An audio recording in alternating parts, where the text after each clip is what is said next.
Hello and welcome to the Certified Aromatherapy Diploma, Make Your Own Essential Oils at Home. For those of you with a passion and a love for natural fragrances and aromatherapy, this is the perfect course for you.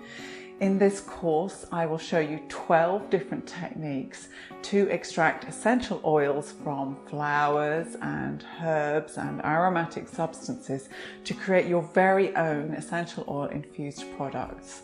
Each lecture will have a list of materials that you will need, as well as suggested ingredients that you can use and the method that you will go through to extract your essential oils.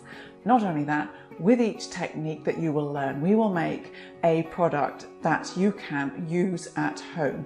So we are going to go through cold extraction methods, we're going to go through water extraction, we're going to go through steam distillation, we're going to go through hot oil extraction, and we're even going to look at sugar extraction so that we can make elderflower cordial using sugar and the heat extraction method.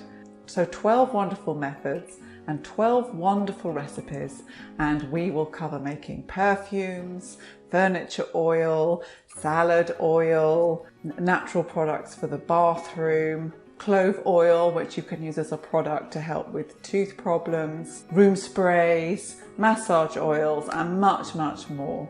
And so I'm absolutely delighted that you are joining me on this course, and let's get started with our first oil.